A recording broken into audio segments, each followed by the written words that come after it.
Brielle O'Neal walked into Castor Federal Bank with a six-figure check and spotless credentials. But to them, she was just another suspicious transaction. They flagged her, detained her, whispered behind glass walls. What they didn't know, her father, Big Shaq, wasn't just her emergency contact. He owned the building they were standing in. And when he walks through those revolving doors, no bodyguards, no headlines, just a hoodie and an access card. They're about to learn the difference between policy and power. The humiliation started quietly. But the reckoning, that's coming loud. Before we deep dive into this interesting story, subscribe to our channel and tell us where are you watching from. Share in the comments below. The city shimmered under a soft, forgiving sun, casting amber light across polished windows and freshly washed sidewalks.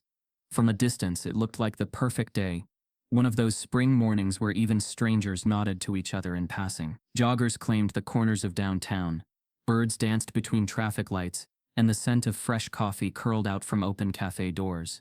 But perfection, as always, was an illusion, the kind that wrapped itself around the wealthy and the privileged, hiding fractures just deep enough that no one noticed until they stumbled into them. Brielle O'Neal never stumbled. She was deliberate, not because she was careful, but because she'd learned early on that grace made people underestimate her. And that was power. In her late 20s, with a quiet kind of confidence that made others lean in to listen, Brielle moved through the world like someone who knew where she came from and didn't owe an explanation to anyone. Her style was sharp, tan wool coat, tailored to her frame, a gold cuff around one wrist, and her hair swept into a crown of tight curls that held authority without asking for it. The check in her bag was routine, a disbursement from O'Neal Holdings to cover the launch of an education program in the South Ward, a project she'd spearheaded herself, a project her father, Shaquille O'Neal, known in boardrooms as the silent majority owner, and to the public as Big Shaq, had funded without hesitation. It wasn't her first time handling business on behalf of the foundation, but it was the first time she'd be walking into Castor Federal's uptown branch alone. She pulled into the underground garage just after 9, her phone still buzzing with morning updates, text from staff, confirmations from the media rep, a nudge from her assistant to get her nails done before the gala next week. She muted them all and stared at her reflection in the rearview mirror. Her eyes, her father always said, were where her real strength showed, sharp, still, and always watching. She smiled slightly, pocketed the check, and stepped out into the light. The bank loomed above her like every corporate glasshouse, symmetrical, cold, pretending to be open. The Castor logo gleamed above revolving doors, promising trust and legacy, the way institutions always did. Inside, the lobby was vast, with marble floors and a minimalist design that screamed affluence without personality. As she approached the line, her heels clicked crisply against the floor, a sound that should have blended into the morning rush, but somehow it echoed. The first look came from the greeter, a woman in her 40s, blonde, professionally warm, but her smile dipped a fraction when she saw Brielle. Not gone completely, just hesitant. That's how it always started. Hesitation, not open hostility, just the lingering pause, the brief flick of the eyes to the purse, then the coat, then the skin. Brielle signed in and waited her turn. A man in front of her, navy suit, Bluetooth in one ear, was escorted to a private room within seconds. No ID check, no questioning, just a greeting, and a smile. When her number blinked on the screen, she approached the counter with a practiced calm. The teller's name tag read Corey. He was young with slicked back hair and the kind of expression that tried too hard to be neutral. She handed him the check and her ID. "This is a sizable deposit," he said, eyes scanning the check. "It's from O'Neal Holdings," she replied, evenly. "I'm the authorized signatory for our South Ward initiative." Corey didn't look at her, not really. He looked at the check, then at the screen, then at the check again. His lips tightened. A pause. Then, "Would you mind waiting just a moment, Miss O'Neal?" She shrugged. "Sure." But the moment stretched. Corey disappeared into a back room with the check, leaving her standing at the counter. Eyes were starting to shift toward her. The bank wasn't full, but it was full enough for people to notice when someone was being treated differently. A businessman pretending to be on a call glanced her way. A woman with 2 kids in tow narrowed her eyes, and then came the quiet murmur. Not words, just the subtle change in energy when people sense something off. A minute became 5, then 10. She approached the counter again, only to be intercepted by another staff member. Tall, tight smile, clipboard in hand, Ma'am, if you could step this way, we just need to verify some account details. No apology. No explanation. Just that calm, rehearsed condescension that wrapped itself in customer service jargon. Brielle followed her into a small glass-walled office just off the main lobby. It smelled like citrus cleaner and old stress. The woman, name badge said Ellison, sat behind the desk, fingers fluttering over a keyboard. Can you verify the source of this check? Ellison asked, not looking up. It's a direct transfer from O'Neal Holdings. I'm listed on the account. We're aware of the company, Ellison said, tone clipped. It's the volume we're flagging. Flagging. That word. It always meant the same thing. Ellison finally looked at her. There it was, the subtle doubt. The kind that had been programmed, not taught. Brielle's name on the check didn't matter. Her ID didn't matter. Her poise, her education, her credentials, none of it mattered more than the quiet suspicion curdled in Ellison's stare. She wasn't being treated like a fraudster. No, that would be too obvious. She was being treated like a problem, a puzzle that needed solving because it didn't fit their profile of what legitimacy looked like. And for a moment, Brielle almost pitied them. She leaned back, eyes steady, letting silence fill the room like fog. She'd learned this from her father, how to make people uncomfortable with grace, how to sit so still it made others twitch. And twitch Ellison did. The woman cleared her throat, mumbled something about calling in a supervisor, and left the room. Alone, Brielle opened her phone, checking the time. She had a lunch meeting, in an hour, a non-profit roundtable after that. She could have sent an assistant to handle this, but she hadn't. She believed in showing up, being seen, being present in places where people like her were often dismissed, or worse, erased. She watched through the glass as two staff members huddled near the back. One pointed toward her. The other made a call. It was subtle. All of it. Clean and professional. But it was a show. Theatrics dressed up as policy. And she'd seen enough theater to know when someone was buying time. She typed out a message to her father, then hesitated. Not yet. Not until she gave them the full length of the rope. Minutes passed. The manager still hadn't come. The door hadn't reopened. Outside, the sunlight poured across the marble, golden and indifferent. The city kept moving, and inside, the temperature was shifting. Not physically, but emotionally. Something was changing in the air. She could feel it, like a spark waiting for a fuse. And somewhere behind that glass, someone was preparing to make the mistake of their career. The glass door clicked shut behind Brielle, sealing her inside the silence of the glass-walled office, but it did little to muffle the hum of speculation rising just beyond it. She sat alone, spine straight against the sterile leather chair, as if the very structure of her posture might protect her dignity. Her phone sat face down on the edge of the table, unread notifications blinking through the screen. The check remained in the possession of a man she hadn't even met yet, a man whose name she would soon know far too well. When the door opened again, it was Kennedy Rourke who entered, carrying himself like someone used to issuing ultimatums, while pretending they were polite requests.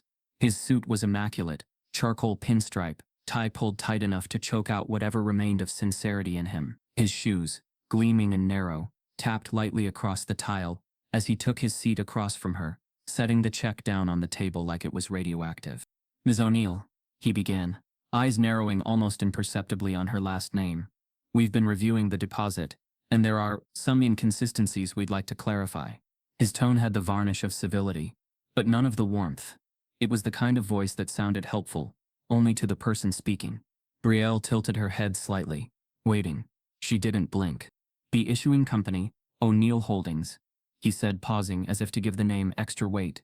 We're familiar with it, of course, but when large transactions come through, we're required to verify the source, the authority to deposit, and the identity of the bearer. I provided all three, she replied, her voice as level as his. Yes, but we've had instances, he said, choosing his words with the careful precision of someone who didn't want to say fraud out loud, particularly when it comes to charitable accounts. Unfortunately, these can sometimes be used as vehicles. You don't need to finish that sentence, Brielle said, her eyes meeting his without flinching. He paused. Not an apology, but recalibration. Like a man who just realized his script wasn't landing the way he rehearsed. Rourke flipped through a file that didn't need flipping, tapping the edges into place, giving himself time. Then he asked for a second form of identification, then a recent bill, then a signature match. She gave him everything, calmly, methodically. There was nothing about her presence that suggested threat, but everything about their process now screamed suspicion. It wasn't the procedures that felt hostile. It was the repetition of them, the layers, the loop of legitimacy she was forced to walk again, and again, with no sign of exit. I assume you've dealt with financial institutions before, he said, a soft grin at the edges of his mouth. You understand how detailed we need to be. Yes, she said. I've handled multi-million-dollar acquisitions, but I've never been treated like a counterfeit person before. He laughed, a short, uncomfortable sound, then immediately masked it with a cough. His eyes dropped to the check again, then to her nails, her coat, her face. It was the gaze of a man trying to place her, not by credentials but by category. He was looking for a crack, something that would let him justify his discomfort. His eyes found nothing. The silence lingered too long, broken only by the steady tick of the wall clock above them. Rourke finally stood. I'll need to escalate this to our regional compliance team, he said, gathering the check. We'll hold on to it until then. Her eyes didn't follow him. You what? We're within protocol, he said, until verification is complete. That could take days, or hours, depending on cooperation. His smile had returned, but it was a dead thing. Her phone buzzed again, unread messages piling up like soft static in the back of her mind. When the door closed behind him, it wasn't the sound that lingered. It was the chill, the realization that this wasn't about a check. This was about her being in the wrong room, carrying the wrong name, wearing the wrong skin. Outside the office, the bank had shifted its tone. The tellers were quieter now. Conversations at counters were shorter. Security had repositioned closer to the inner lobby. It wasn't overt, but it was surgical. The institution had closed ranks, not out of fear, but policy, the same kind that cloaked bias and procedure, so no one had to call it what it was. Brielle stood and walked out of the glass cage, head high, scanning the room. Rourke was nowhere to be seen. The blonde greeter from earlier tried to make eye contact, then looked away. The cameras in the corners of the ceiling blinked their red dots. Recording, document, just not for her protection. She approached the front desk. I need to speak to the branch manager, she said. The woman behind the counter looked startled, then tapped into her computer, muttering something about checking availability. She asked Brielle to wait. Again. This time, Brielle didn't sit. She stood in the middle of the lobby, coat still buttoned, phone in hand, ignoring the eyes that flicked toward her and away. Every second became a stage, and they had made her the spectacle. The manager arrived 10 minutes later. Harper Vance. Late 40s, maybe early 50s. The kind of face that had grown used to smiling through conflict. His suit was a shade more expensive than Rourke's, but his demeanor was colder. He didn't pretend to be warm. He didn't need to. Miss O'Neal, he said, gesturing toward the side office she'd just left. I'll stand, she said. As you wish. I've reviewed the situation. I understand you feel there's been a delay. She looked at him. It's been over 30 minutes. I've provided government ID, corporate documentation, and direct verification of account ownership. What exactly are you still reviewing? He folded his hands. With clients of high-net transactions, particularly from charitable organizations, we have to ensure due diligence. We're in no way suggesting fraud, but oversight protects all parties. There it was again, that careful language, stripped of any acknowledgement, not an apology, not even a recognition of the insult. You didn't delay the man before me, she said. I watched him deposit 6 figures without being asked to verify his zip code.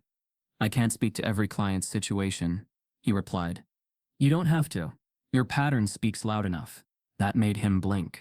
And for the first time, Harper Vance studied her, really studied her. His gaze landed on the O'Neal name in the system before him, perhaps noting the match, perhaps wondering if he'd missed something, but not enough to back down. He adjusted his tie. If you'd like, you can leave the check with us and return later once verification is complete. Or we can cancel the deposit, return the instrument, and you can try a different branch. It was a threat dressed as courtesy. She saw it for what it was. Brielle reached for her phone, this time tapping out a message without hesitation. Need you to see this. Castor Federal, Uptown. They're holding the check, and me. She hit send. No need to explain more. Her father would understand exactly what that meant. Vance was already walking away, assuming the conversation was over. She didn't stop him, didn't shout. Instead, she sat down in the waiting area. Back straight, fingers locked loosely in her lap. There was no drama in her movements, no scene to be filmed, just the quiet, unsettling presence of someone who refused to be invisible. Around her, the bank continued as normal, but something under the surface had shifted. The performance of protocol could only mask so much, and now the performance had an audience. From the far end of the lobby, a junior banker, young, red curls in a tight knot, ID badge reading Delaney Rhodes, glanced toward her, not with disdain, but with a flicker of something else. Recognition. Not of her face, but of the wrongness in the air. Delaney stood, hesitated, then walked briskly toward the back offices, disappearing into the hallway that led toward the records department. The first crack had formed. Brielle didn't know it yet, but she wouldn't have to wait long for the rest to split wide open. The bank's lobby, once a mere backdrop to routine transactions, had transformed into a stage where unspoken biases played out under the guise of protocol. Brielle O'Neal remained seated in the waiting area, her posture a study in composed resilience. The muted conversations and the rhythmic tapping of keyboards formed a dissonant symphony around her, each note underscoring the tension that had settled over the room. Harper Vance, the branch manager, emerged from his office with the calculated grace of a man accustomed to wielding authority without overt display.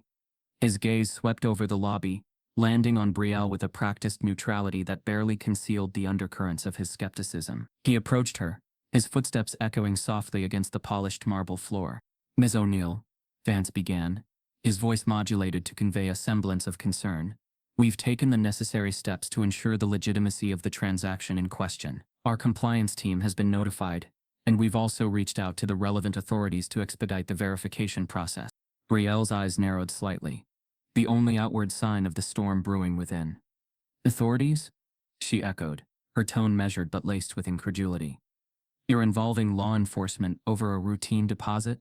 Vance offered a conciliatory smile that didn't reach his eyes.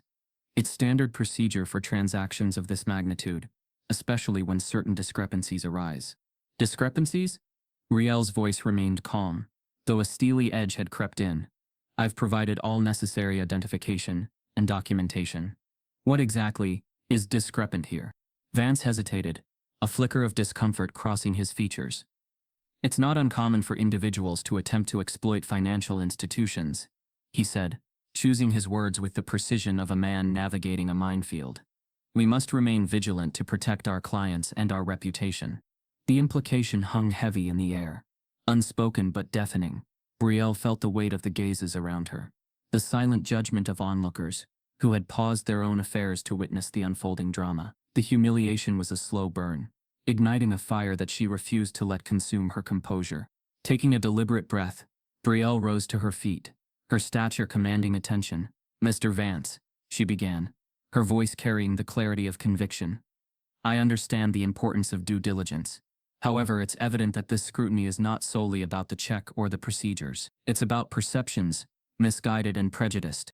Vance's expression tightened, the veneer of professionalism cracking, ever so slightly. "Ms. O'Neal, I assure you, our actions are in line with regulatory standards." "Regulatory standards," Brielle repeated, her gaze unwavering. "Or subjective biases cloaked in policy. Tell me, Mr. Vance, how often do you subject other clients to this level of interrogation for a deposit?"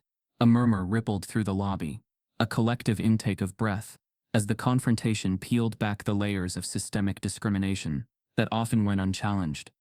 Vance shifted his weight, the discomfort evident, as he grappled with a response that would neither incriminate nor concede. Before he could speak, Brielle continued, her voice resonant with the authority inherited from a father who had faced and overcome similar trials. "Money is said to be the great equalizer, yet here I stand, credentials and integrity intact, subjected to suspicion not because of the figures on a check, but because of the color of my skin and the assumptions that accompany it." The silence that followed was profound, a mirror reflecting the collective conscience of those present. Brielle's words had stripped away the pretense, laying bare the raw truth that many preferred to ignore. Vance cleared his throat, a futile attempt to regain control of the narrative. "Ms. O'Neal, I apologize if you feel that way. It was not our intention to cause distress." "Intentions are irrelevant when the impact is harm," Brielle countered, her gaze piercing. "I expect this matter to be resolved promptly, and without further indignities." Without waiting for a response, she turned and walked toward the exit, each step a testament to her unwavering dignity. The eyes of the lobby followed her, some filled with shame, others with the dawning realization of complicity. As the glass doors closed behind her, Brielle inhaled the crisp air, allowing it to cleanse the residue of the encounter. She knew this battle was but one of many in the ongoing war against prejudice. Yet with each confrontation she fortified not only her own resolve but also paved the way for those who would follow. In a world where color continued to define trust, Brielle O'Neal stood as a beacon of defiance and hope, challenging the status quo and demanding the equality that was long overdue. The atmosphere inside Castor Federal Bank's uptown branch had shifted subtly but unmistakably. What began as a routine transaction had morphed into a tableau of veiled scrutiny and whispered conversations.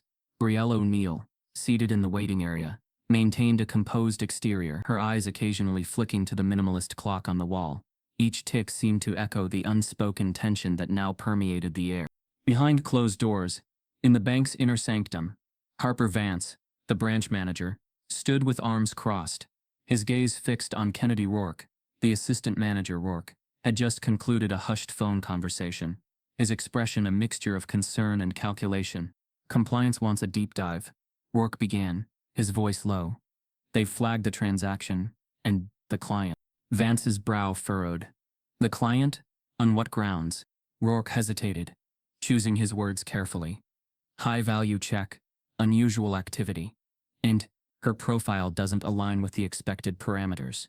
Vance sighed, rubbing his temples. "We can't afford any missteps. Initiate the whisper protocol." Rourke nodded, understanding the gravity of the directive. The whisper protocol was an internal term for discreetly handling transactions deemed suspicious, involving external resources to conduct background checks without alerting the client. Enter Cullen Banks across town. In a dimly lit office adorned with outdated furnishings and the faint scent of stale coffee, Cullen Banks sifted through a stack of case files. A private investigator with a reputation for thoroughness, Cullen had become the go-to operative for financial institutions, seeking to vet clients under the radar. His phone buzzed, breaking the monotony. "Yeah?" he answered gruffly. "Cullen, it's Rourke from Castor Federal."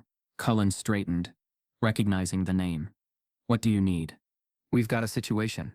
High-value transaction. Client's raising some flags. Need you to run a background check. Discreetly." Cullen grabbed a notepad. "Name? Brielle O'Neal. Spelling?" Rourke provided the details, adding, "I'll send over her ID photo." "Got it. Give me a couple of hours." As the call ended, Cullen leaned back, contemplating the task ahead. The name O'Neal didn't ring any immediate bells, and he prided himself on knowing the city's influential figures. To him, Brielle was just another subject in a long line of investigation. The investigation begins. Cullen initiated his background sweep with practiced efficiency. He started with public records, property deeds, business licenses, court filings. Brielle O'Neal appeared clean, no criminal record, no lawsuits, a seemingly upstanding citizen. Yet, something felt off. Clients who ended up on his desk usually had skeletons tucked away. He delved into financial databases, scrutinizing transactions, credit reports, and affiliations. As he pieced together her profile, a realization dawned upon him. O'Neal Holdings, the name now resonated.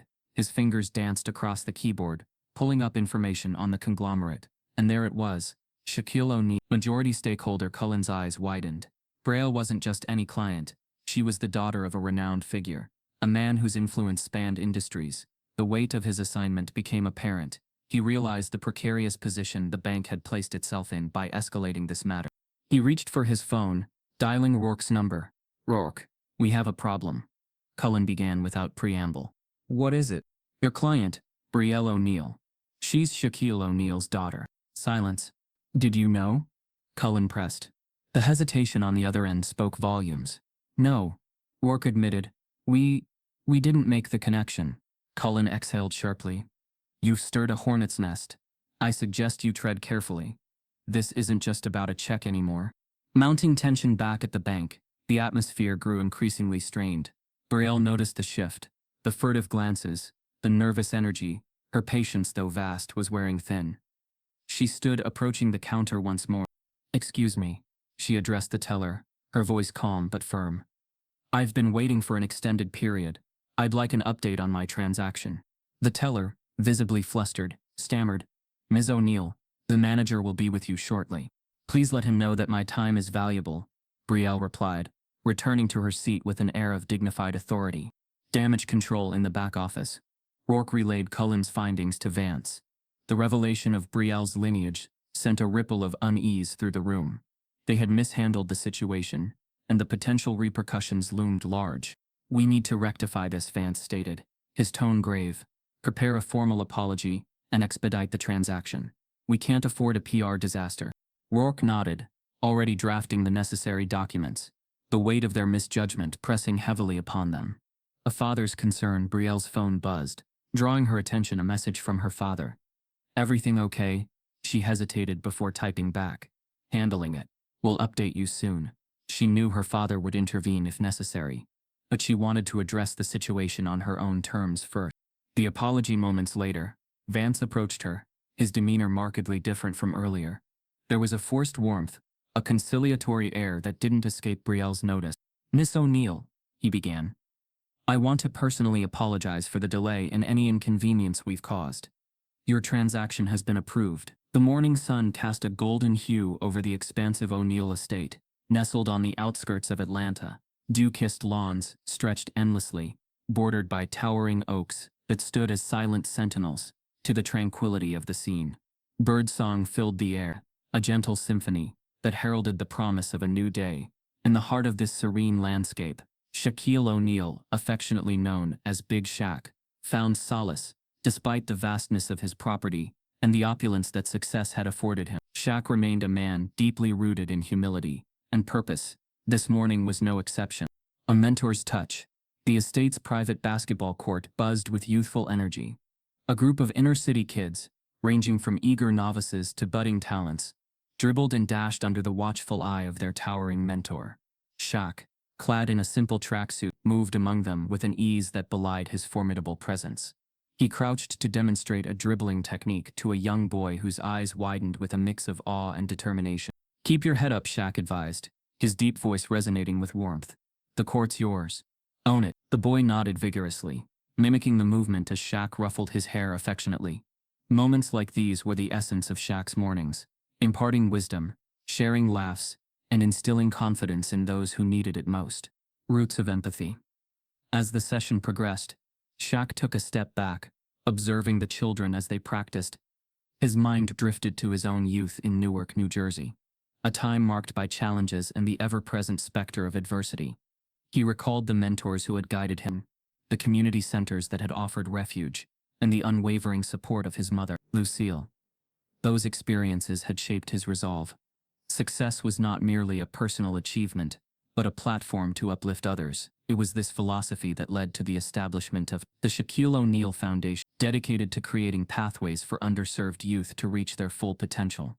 From refurbishing basketball courts in neglected neighborhoods to funding educational programs, Shaq's commitment was unwavering. The recently approved $24 million youth center in Las Vegas stood as a testament to this dedication, a sanctuary designed to empower and inspire. A call unanswered. The shrill ring of a cell phone pierced the morning air, momentarily disrupting the rhythm of bouncing basketballs and enthusiastic chatter. Shaq reached into his pocket, glancing at the screen. It displayed the name of his cherished daughter. A smile tugged at the corners of his mouth as he contemplated answering. Yet, sensing the flow of the session and the engagement of the kids, he decided against it. I'll call her back after, he mused, slipping the phone back into his pocket. Unbeknownst to him, that missed call was the prelude to an unfolding storm, one that would challenge his convictions and reignite battles he thought long settled.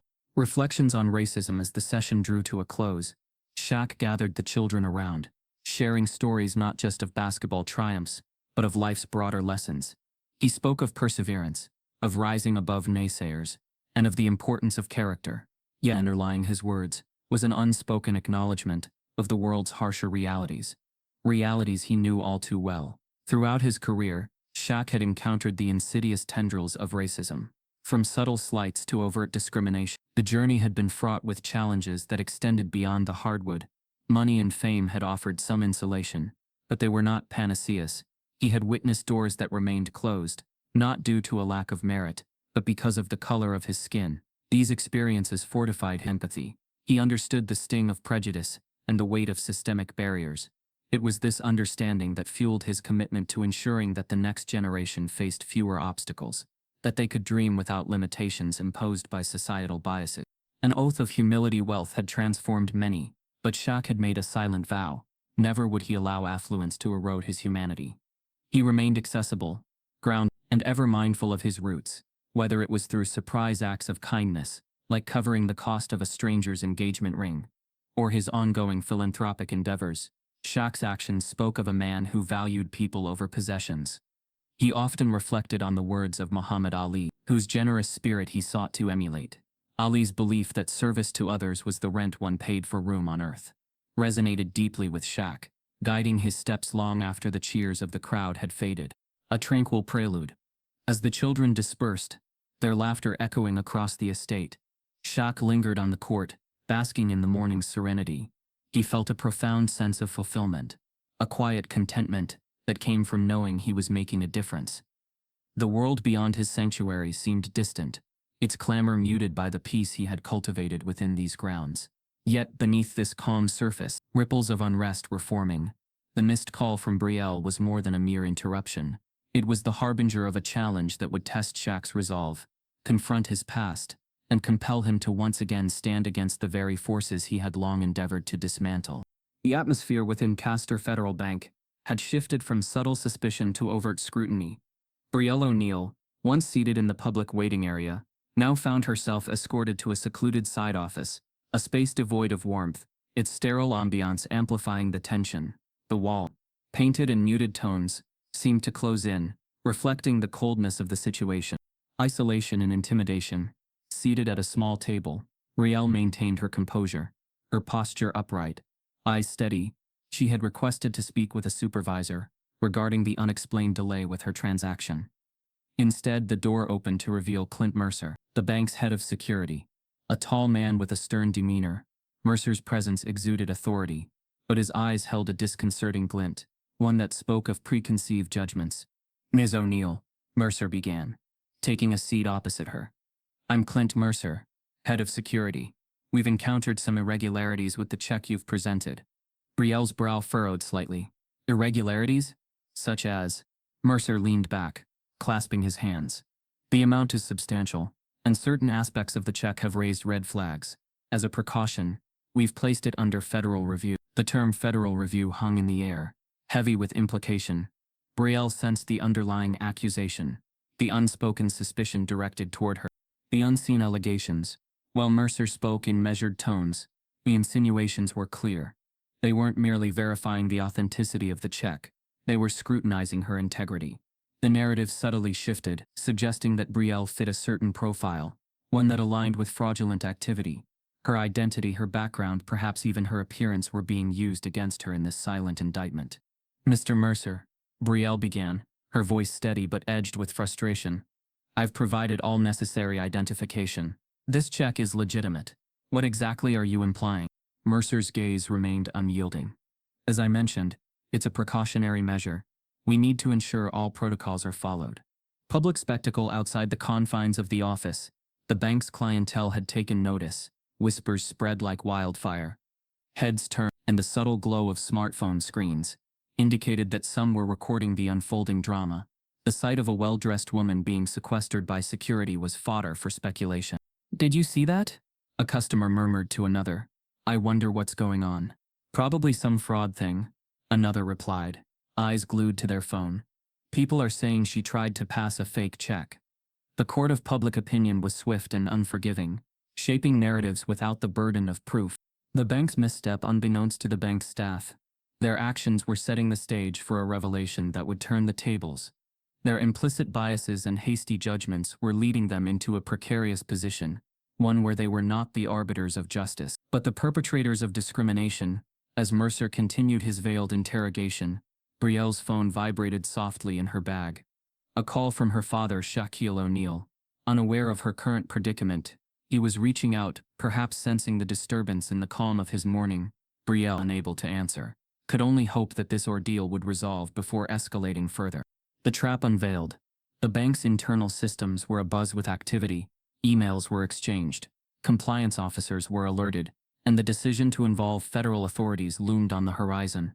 Each step, taken under the guise of due diligence, was marred by the stain of prejudice. They were ensnaring themselves in a trap, not one set by Brielle, but one constructed from their own biases and assumptions.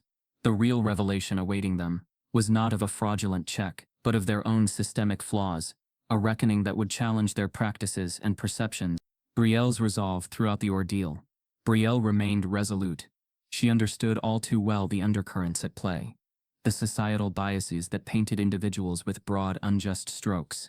Her calm demeanor was not born of resignation, but of defiance. She would not be reduced to a stereotype, nor would she allow the bank's actions to go unchallenged. "Mr. Mercer," she stated firmly, "I expect this matter to be resolved promptly, and with the professionalism that your institution purports to uphold." Mercer's facade of authority wavered ever so slightly. "We're doing everything by the book, Ms. O'Neal." But as the minutes ticked by, it became increasingly clear that the book they were following was marred by prejudiced annotations, notes that would soon be scrutinized under a much harsher light. A brewing storm outside the bank's glass facade. The world continued its indifferent march. Yet within those walls, a storm was brewing, one that would expose the fissures in the institution's foundation. The whispers, the recorded videos, the unjust detainment of an innocent woman, all elements that would converge to challenge the status quo. And at the heart of it all stood Brielle O'Neal, embodying grace under fire, poised to turn the system's teeth back upon itself. The sterile ambiance of Castor Federal Bank's corporate offices buzzed with the low hum of fluorescent lights and the rhythmic tapping of keyboards. Among the sea of cubicles, Delaney Rhodes, a junior associate banker, meticulously processed routine transactions. Her desk, adorned with neatly stacked files and a solitary framed photograph of her family, reflected her diligent nature. Yet, beneath her composed exterior, Delaney harbored aspirations that reached far beyond her current station. Anomalies in the ledger. As Delaney sifted through the day's transactions, a particular check caught her attention. It wasn't the substantial amount that piqued her interest. Large sums were commonplace in their institution, but rather the issuer. O'Neal Holdings, recognizing the name as one of the bank's top-tier accounts, she felt a pang of curiosity. Why was a check from such a prominent client under scrutiny? Her fingers danced across the keyboard, accessing the account details of O'Neal Holdings. The screen displayed a robust portfolio with consistent activity, all impeccably maintained. Delaney's brow furrowed. There were no red flags, no discrepancies that warranted concern. Yet, the check had been flagged, a decision that seemed increasingly unfounded. A chilling discovery delving deeper into the bank's internal records. Delaney unearthed information that made her blood run cold. Shaquille O'Neal, the legendary basketball figure turned business magnate, wasn't just a client. He was the primary silent owner of Castor Federal Bank. The revelation sent a shiver down her spine. The institution's very foundation was intertwined with the O'Neal legacy, a fact obscured from public knowledge, but glaringly evident in the confidential files before her. The weight of silence. The gravity of the situation settled heavily on Delaney's shoulders. Brielle O'Neal, the woman currently subjected to unwarranted scrutiny and implicit bias, was not only a legitimate client, but also the daughter of the bank's principal owner.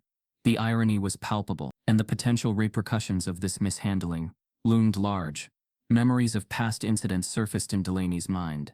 She recalled a former colleague, a whistleblower, who had dared to challenge the bank's internal malpractices, only to vanish from the corporate sphere. His career abruptly halted, his prospects extinguished. The unspoken rule was clear. Conformity ensured survival. Dissent invited obliteration. A crossroad of conscience torn between self-preservation and moral obligation. Delaney grappled with her next move. Exposing the truth could rectify the injustice unfolding within the bank's walls, but it could also render her a pariah, jeopardizing her career and financial stability.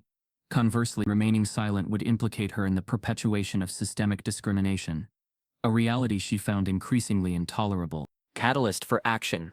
As Delaney wrestled with her conscience, a notification blinked on her screen, an internal memo detailing the escalation of the O'Neal incident to federal authorities. The language was clinical, devoid of empathy, and reeked of ulterior motives. The bank wasn't merely verifying the check's legitimacy. They were constructing a narrative to indict Brielle, leveraging her profile to fit a preconceived notion of fraudulence. The realization struck Delaney with full force. The institution she served was poised to dismantle an innocent woman's life to uphold a facade of vigilance. The injustice was too profound to ignore. Summoning her resolve, Delaney made her decision, breaking the ice with measured breaths. Delaney rose from her desk and approached the office of her immediate superior, Nathan Caldwell, a seasoned banker with a penchant for protocol. Caldwell epitomized the corporate archetype, meticulous, detached, and unyielding. Knocking softly, Delaney entered, clutching a folder containing her findings. "Mr. Caldwell, may I have a moment?" Caldwell glanced up, his expression impassive. "Make it brief, Rhodes." Delaney laid the folder on his desk, opening it to reveal the pertinent documents. "I've reviewed the transaction involving Ms. Brielle O'Neal and found no irregularities. Moreover, I've discovered that Shaquille O'Neal, her father, is the primary silent owner of our bank." Caldwell's eyes flickered with surprise before narrowing. "And your point? We're subjecting O'Neal to undue scrutiny based on unfounded suspicions," Delaney asserted, her voice steady. "Continuing down this path not only jeopardizes our ethical standing, but also risks severe repercussions given her father's stake in our institution." The chill of indifference. Caldwell leaned back, his gaze cold and assessing. "You're overstepping, Rhodes. Decisions regarding high-risk transactions are made at levels beyond your purview. I suggest you return to your duties and refrain from meddling in matters that don't concern you." A surge of frustration welled within Delaney, but she suppressed it, recognizing the futility of pressing further. "Understood, sir," she replied curtly, turning on her heel and exiting the office. Back at her desk, Delaney's mind raced. The direct approach had failed, but her resolve remained unshaken. She couldn't, in good conscience, allow the bank's machinations to proceed unchallenged. Drawing a deep breath, she formulated an alternative plan, one that would require discretion, courage, and an unwavering commitment to justice. Utilizing an encrypted email service, Delaney composed a message detailing the situation, attaching the evidence of Shaquille O'Neal's ownership and the bank's unjust treatment of his daughter. She addressed it to a reputable journalist known for exposing. The morning sun cast a golden hue over the expansive O'Neal estate, its rays filtering through the towering oaks that lined the driveway. The sprawling mansion stood as a testament to Shaquille O'Neal's illustrious career, a harmonious blend of grandeur and warmth, much like the man himself. Inside, the air was filled with the distant echoes of laughter from the youth basketball camp he hosted annually, a commitment to nurturing young talent and giving back to the community. In his private study, Shaq sat behind a mahogany desk, sifting through a stack of correspondence. The room, adorned with memorabilia from his basketball days, exuded a sense of nostalgia and pride. His phone, resting on the desk, vibrated softly. A missed call notification from Brielle, his eldest daughter. A faint smile touched his lips. Brielle rarely called during the day. Understanding her father's busy schedule, he made a mental note to return her call once his current tasks were complete. Moments later, another vibration. This time, a message from an old friend, accompanied by a video link. Curiosity piqued. Shaq opened the message. The video began with a shaky recording inside a familiar setting. Castor Federal Bank. His eyes narrowed as he recognized Brielle, standing tall yet visibly distressed, being escorted by bank security towards a secluded office. Her eyes, usually filled with confidence and warmth, now mirrored confusion and a quiet rage. Shaq's heart tightened. The bank, an institution where he held significant, albeit silent, ownership, was mistreating his daughter. The irony was not lost on him. Memories of his own encounters with prejudice and bias surfaced. Moments he had hoped his children would never have to endure. Yet, here was undeniable evidence that despite his achievements and status, the specter of discrimination still loomed over his family. He didn't yell. He didn't panic. Years of navigating both the courts of basketball and public opinion had instilled in him a profound sense of control. Emotions surged within, but he channeled them into a focused resolve. This was not a time for impulsive reactions, but for deliberate action. Reaching for his phone, Shaq dialed the number of his longtime attorney, a stalwart ally through numerous ventures and challenges. The conversation was brief yet laden with intent. Legal avenues were to be explored, rights asserted, and wrongs addressed. His team was to gather all pertinent information about the incident, ensuring that when he confronted the situation, he was armed with knowledge and authority. Without summoning his usual entourage or alerting the media, Shaq retrieved his car keys. This was not a matter for public spectacle, but a personal mission, a father's duty to his daughter. As he slid into the driver's seat of his understated yet elegant vehicle, He took a moment to center himself. The journey ahead was short in distance, but significant in purpose. Reflections on the drive, the cityscape blurred past as Shaq navigated the familiar streets. His mind, however, was sharp and clear. He reflected on the lessons he had imparted to his children about dignity, resilience, and confronting adversity with grace. Now, those very principles were being put to the test. He pondered the systemic issues that allowed such incidents to occur, even to those who by societal standards had made it. The realization was sobering but fueled his determination. Pulling into the parking lot of Castor Federal Bank, Shaq took a deep breath. The building stood as a monolith of finance and commerce, yet its grandeur was diminished in his eyes. He exited the car, his towering frame moving with a calm purpose towards the entrance. Patrons and employees alike took notice, whispers trailing in his wake. Yet, Shaq's focus remained unwavering. As he stepped through the glass doors, the cool air of the bank's interior greeted him. He scanned the room, noting the hushed conversations and stolen glances, but his attention was singular, finding Brielle and addressing the injustice she faced. The storm was coming, not with thunderous outrage, but with the silent, unyielding force of a father's love and the demand for respect. 9 Power in a hoodie. The late afternoon sun cast elongated shadows across the city streets. As Shaquille O'Neal stepped out of his car, the hood of his sweatshirt pulled low over his face. At over 7 feet tall, his imposing frame was unmistakable, yet the casual attire rendered him nearly unrecognizable to those who expected the polished image of a businessman, or the familiar face of a basketball legend. Today he chose anonymity, a deliberate decision to observe without the bias his fame might invoke. As Shaq entered the bustling lobby of Castor Federal Bank, the atmosphere buzzed with routine activity. Customers filled out forms, tellers processed transactions, and security personnel maintained a watchful eye. He scanned the room, his gaze settling on a familiar figure, seated in a glass-walled office. His daughter, Brielle. Her posture was tense, her expression a mix of frustration and composure. Opposite her sat Clint Mercer, the head of security, his demeanor exuding unwarranted authority.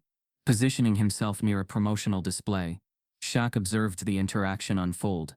Brielle's voice, though muffled by the glass, carried a tone of restrained indignation. Mercer's responses were curt, his body language dismissive. Around them, staff members exchanged knowing glances, their smirks hinting at shared prejudices.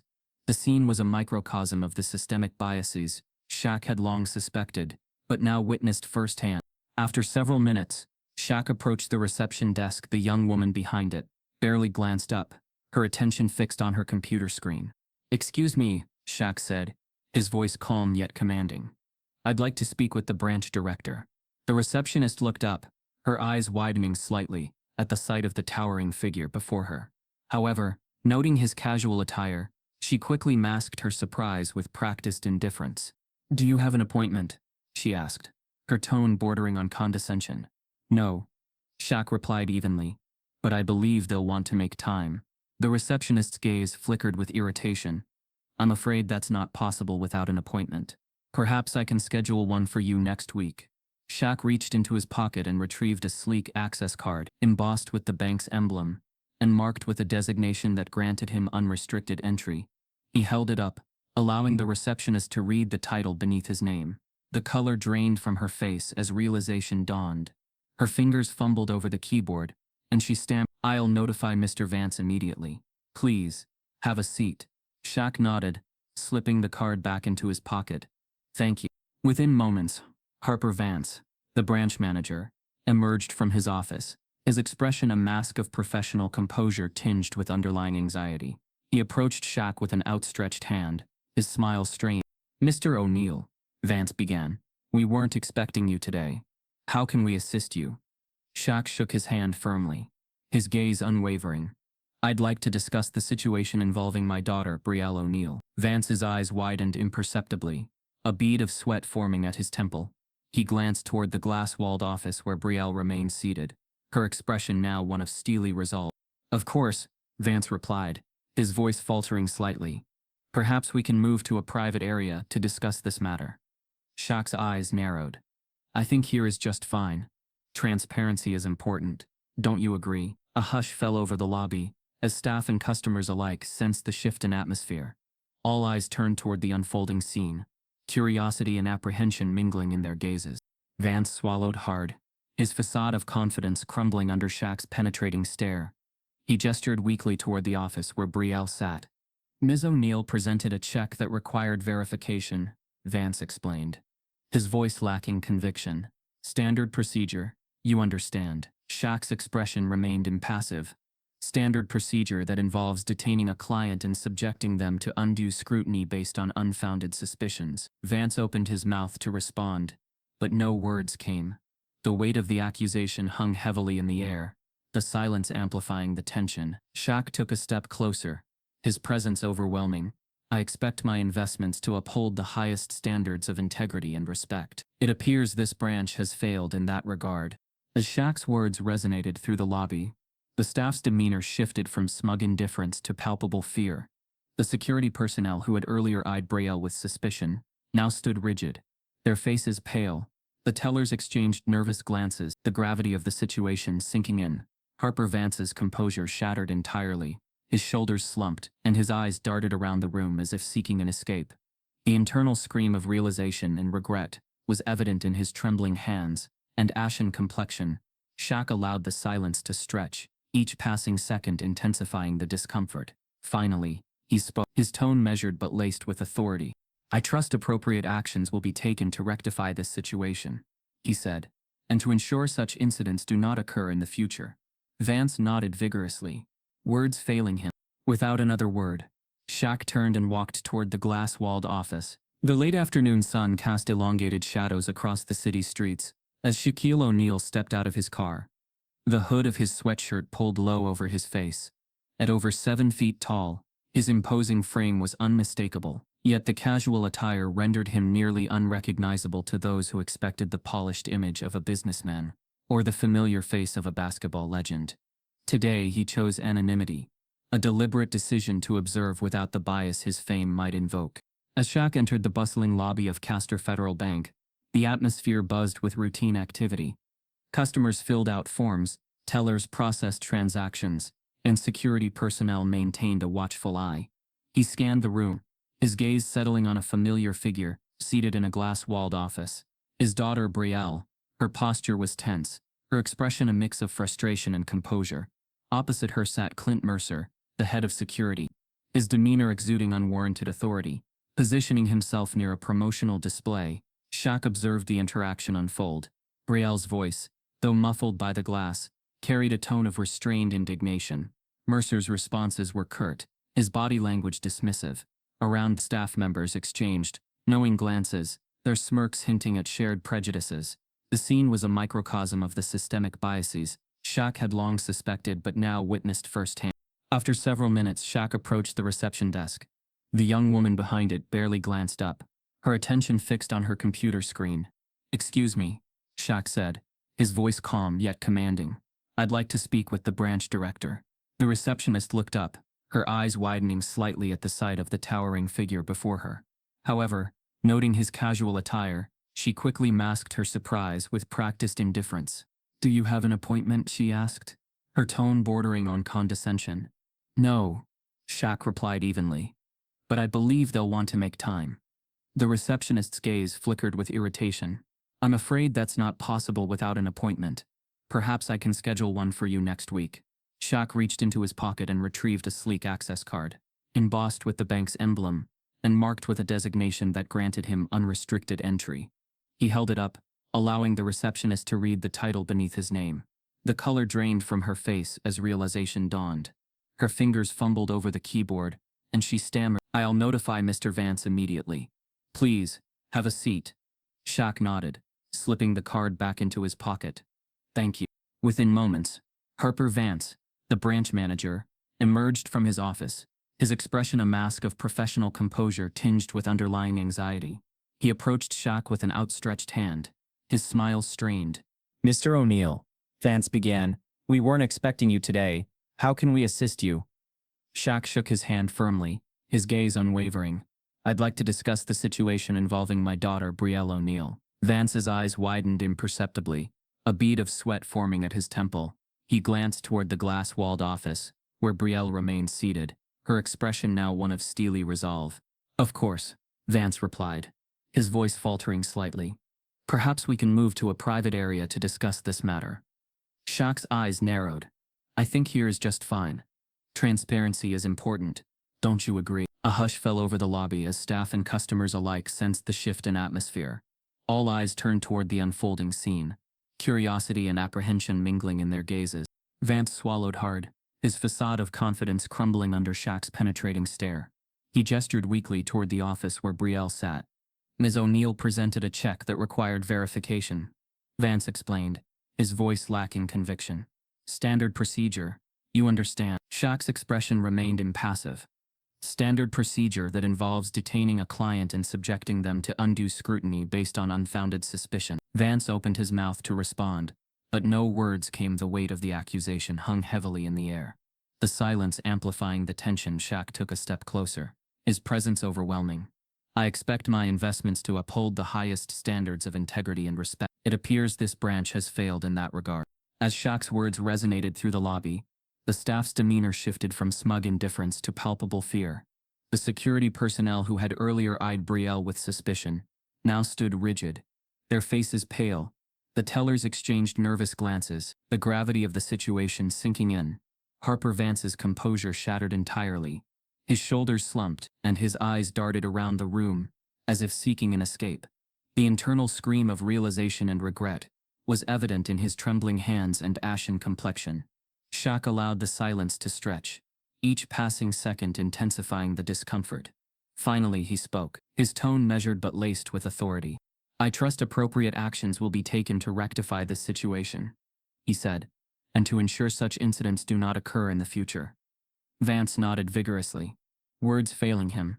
Without another word, Shaq turned and walked toward the glass-walled office. The morning sun cast a subdued glow over the O'Neal estate, its warmth failing to penetrate the storm brewing within. Shaquille O'Neal sat in his study, the weight of recent events pressing heavily upon his broad shoulders. The incident at Castor Federal Bank was not an isolated affront. It was the culmination of a pattern he had long suspected, but hoped to disprove. Now, with undeniable evidence in hand, the time had come to confront the systemic injustice head-on. For months, whispers of discriminatory practices within Castor Federal had reached Shaq's ears. Clients of color facing undue scrutiny, loan applications inexplicably denied, accounts unjustly flagged, all under the guise of standard protocol. Determined to uncover the truth, Shaq had initiated a covert investigation, enlisting a team of analysts to pore over transaction records, approval rates, and internal communications. The findings were damning. A consistent disproportionate bias against minority clients, veiled beneath layers of corporate rhetoric. The mistreatment of his daughter Brielle served as the final, unforgivable confirmation. It was no longer a matter of data and reports. It was personal. The institution he had invested in, believed in, had betrayed not only his trust but that of countless others who looked to it for financial stewardship. The time for silent observation had passed. Action was imperative. Gathering his legal team and key advisors, Shaq outlined a comprehensive plan aimed not at retribution, but at restoration. The objective was clear: to dismantle the discriminatory frameworks embedded within Castor Federal, and to rebuild an institution founded on equity and respect. This would require more than public statements and superficial changes. It demanded a systemic overhaul. A press conference was convened, drawing media outlets from across the nation. Shaq stood before a sea of cameras and reporters, his presence commanding yet devoid of the usual affable charm. This was a man resolved, a father incensed, a leader poised to challenge the status quo. Ladies and gentlemen, he began, his deep voice resonating through the room. I stand before you not as a former athlete, nor as a businessman, but as a father and a citizen, deeply troubled by the revelations concerning Castor Federal Bank. He detailed the findings of his investigation, citing statistics and instances of bias that painted a grim picture of systemic discrimination. He spoke of Brielle's ordeal, emphasizing that her experience was emblematic of a broader, more insidious issue. This is not about isolated incidents or misunderstandings. This is about a culture that has been allowed to fester within our institutions, a culture that judges individuals not by their character or credentials, but by the color of their skin. Shaq announced immediate executive actions. Key executives and staff members implicated in discriminatory practices were placed on indefinite suspension pending further investigation, An independent auditing firm was commissioned to conduct a thorough review of the bank's policies, procedures, and client interactions. The compliance and ethics departments underwent a complete overhaul, with new leadership appointed to ensure accountability and transparency. He emphasized that these measures were not punitive, but corrective, aimed at restoring the integrity of Castor Federal and rebuilding the trust of its clientele. Beyond the confines of Castor Federal, Shaq issued a challenge to the broader financial industry.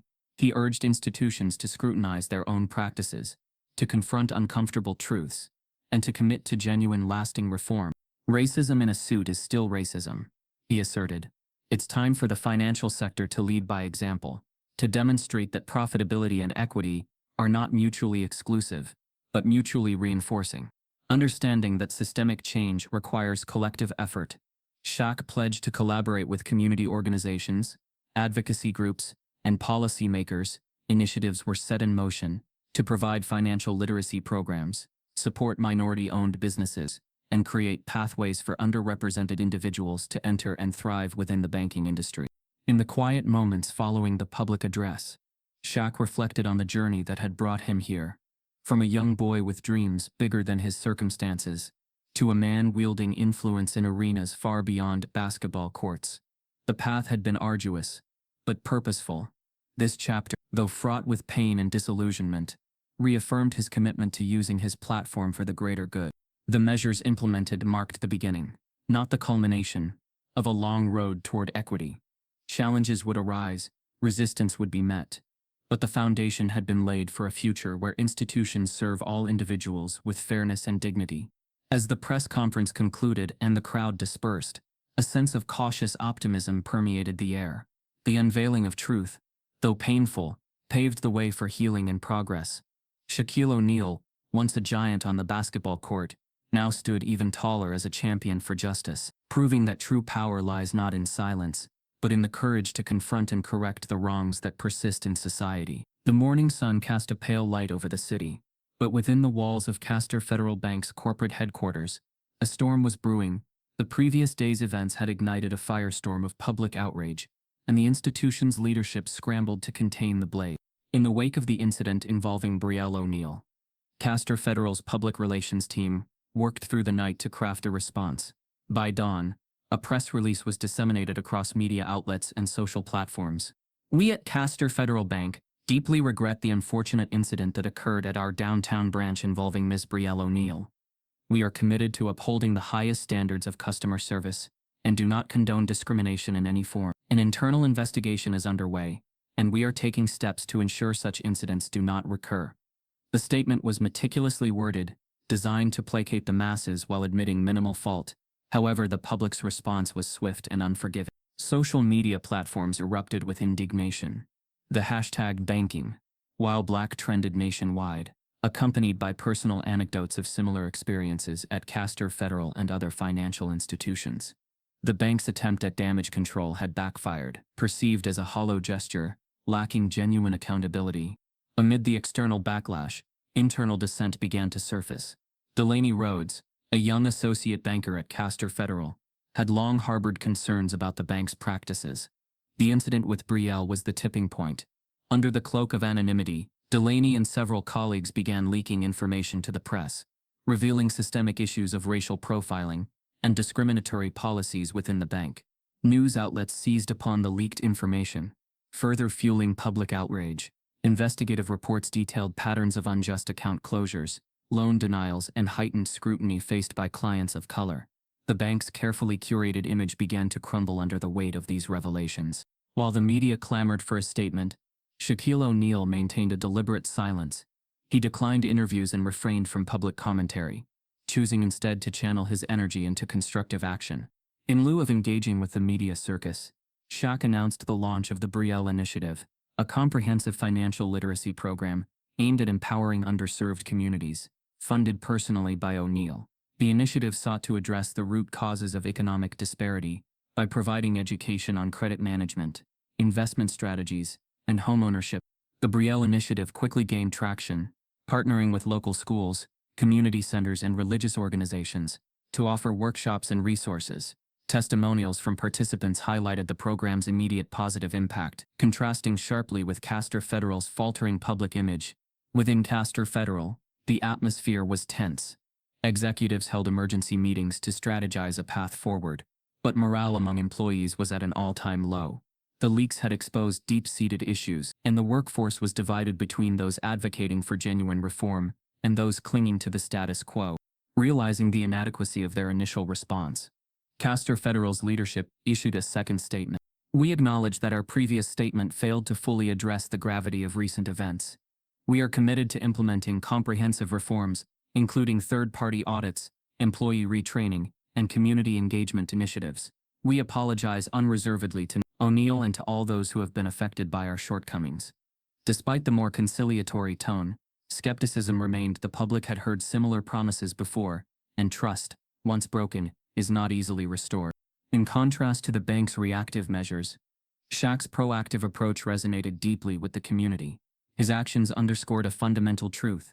Apologies without substantive change are mere words, but tangible efforts to address and rectify wrongdoing can pave the path toward genuine reconciliation. The unfolding saga served as a case study in crisis management, highlighting the pitfalls of insincere apologies and the imperative of authentic, meaningful action. Organizations across industries took note, reevaluating their own policies and approaches to diversity, equity, and inclusion. As the dust began to settle, Castor Federal faced an uncertain future, its reputation tarnished and its leadership under scrutiny. Conversely, Shaquille O'Neal's steadfast commitment to positive change reinforced his legacy not just as a sports icon, but as a catalyst for social progress. The narrative underscored a timeless lesson. In the face of injustice, actions speak louder than words, and true leadership is demonstrated through deeds, not declarations. The sun cast a warm glow over the bustling streets as Brielle O'Neal stepped out of her car, her eyes scanning the vibrant neighborhood that had become the heart of her latest endeavor. The building before her, once a neglected structure, now stood revitalized, a symbol of hope and transformation. The sign above the entrance read, "The Legacy Fund Community Center." Inside, the atmosphere buzzed with energy. Former bankers, professionals of color who had once been marginalized within the financial industry, now filled the offices. Brielle had sought them out, offering positions where their expertise could be channeled into empowering the community. Together they designed programs aimed at demystifying finance for underprivileged youth, teaching them the intricacies of budgeting, investing, and building credit. In one room, a group of teenagers gathered around a table, engrossed in a workshop on entrepreneurship. In another, families attended seminars on homeownership and wealth building.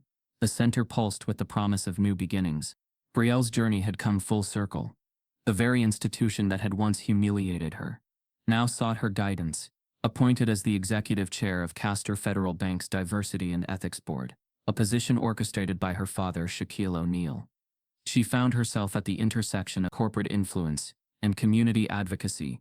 Her role was clear: to ensure that the bank not only acknowledged its past missteps, but actively worked to dismantle the systemic barriers that had allowed discrimination to thrive. Brielle approached this responsibility with a blend of determination and empathy, understanding that true change required both accountability and collaboration. In her office at the community center, Brielle reflected on the path that had led her here. The sting of past injustices remained, but it was overshadowed by the tangible progress unfolding around her. She knew that the work was far from over. The transformation was an ongoing process, not a singular victory. Her phone buzzed with a message from her father. "Proud of you, keep building." A smile touched her lips as she replied, "Couldn't have done it without you." The girl who had once been demeaned now held the pen that rewrote the narrative, not with a desire for revenge, but with a vision for a more equitable future. Brielle understood that legacy wasn't just about the name one carried, but the impact one left behind. Months later, at the annual gala for the Legacy Fund, Brielle stood before a diverse audience of community members, corporate leaders, and young beneficiaries of the center's programs. She spoke not of the challenges that had spurred this movement, but of the collective achievements in the road ahead. Change, she said, is not a solitary act. It's the culmination of countless voices, actions, and commitments coming together. Today, we celebrate not just how far we've come, but the limitless possibilities before us. As applause filled the room, Brielle felt a profound sense of purpose. The journey had been arduous, but the seeds of change had been planted, and in her hands, The legacy continued to grow. They thought they were just cashing a check, but they exposed a system. If this story shook something in you, it's because it's real, even in fiction. Stay close, because the next story, it could be yours. We don't just tell stories, we reveal them. And the truth? It's just getting started.